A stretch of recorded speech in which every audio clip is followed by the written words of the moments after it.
শাহরিয়ার আলম শাম্মের হত্যাকারীদের গ্রেফতারের দাবিতে কঠোর কর্মসূচি দেওয়ার হুঁশিয়ারি দিয়েছে ঢাবি ছাত্রদল। সংগঠনটির সভাপতি বলছেন, প্রয়োজনে মার্চ টু যমুনা কর্মসূচি দেওয়া হবে। রোববার বিকালে শাহবাগ মোড়ে অবস্থান নেন ছাত্রদল নেতাকর্মীরা।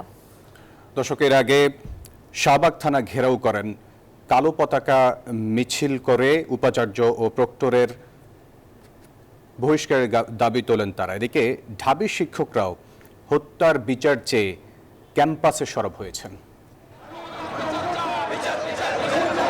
শাহরিয়ার আলম শাম্য হত্যার পর পেরিয়ে গেছে 5 দিন, এখনো গ্রেফতার হয়নি প্রকৃত দোষীরা। প্রতিবাদে রোববার বিকেলে রাজধানীর শাহবাগ মোড়ে অবস্থান নেন ঢাকা বিশ্ববিদ্যালয়ের ছাত্রদলের নেতাকর্মীরা। শাম্য হত্যার বিচার না হওয়া পর্যন্ত আমাদের এই কর্মসূচিগুলো চলবে। বিগত অনেক দিন পার হয়ে গেল, সুষ্ঠু কোনো বিচার হচ্ছে না এবং কোনো আসামিকে গ্রেফতার করা হচ্ছে না। এখানে প্রশাসনের অনেক গাফলতি দেখা যাচ্ছে।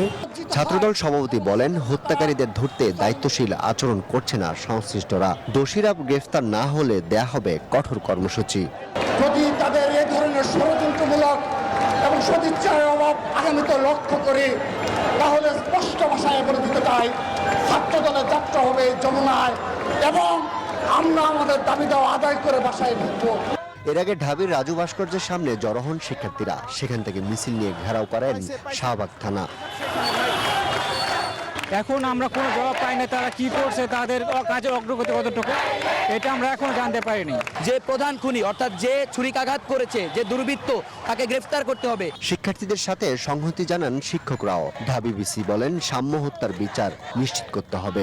আমাদের তরফ থেকে আমরা একটি ইন্ডিপেন্ডেন্ট তদন্ত কমিটি চালিয়ে নিয়েছে, আমাদের অত্যন্ত শক্তিশালী কমিটি, আমাদের কলা অনুষদের ডিন মহোদয়ের নেতৃত্বে এবং আমাদের আইনের ডিন মহোদয় এটার সদস্য আছেন। এদিকে উপাচার্য ও প্রক্টরের পদত্যাগের দাবিতে কালো পতাকা মিছিল করেছে ঢাবি ছাত্রদল। শাম্য হত্যার প্রতিবাদে ঢাবি ক্যাম্পাসে সরব শিক্ষকরাও। জড়িতদের ধরতে 48 ঘন্টার আলটিমেটাম দিয়েছে শিক্ষকদের সংগঠন সাদা দল। হত্যার আমরা কোনো মোটিভ পাইনি, সো এটা আমরা দেখতে চাই যে কারা। আমরা আজকে গভর্নমেন্টকে 48 ঘন্টার আলটিমেটাম দিব। যদি এই হত্যার ক্লু বাইর করতে না পারে, মোটিভ বের করতে না পারে, আমরা আরও বৃহত্তর আন্দোলনে যাব। স্বরাষ্ট্র মন্ত্রণালয় আমরা ঘেরাও করব। সংগঠনটির নেতারা বলেন, শাম্য হত্যা পূর্ব পরিকল্পিত। ডাকসু নির্বাচন কেন্দ্র করেই এই হত্যাকাণ্ড হয়েছে। আরফুল ইসলাম, নিউজ 24, ঢাকা।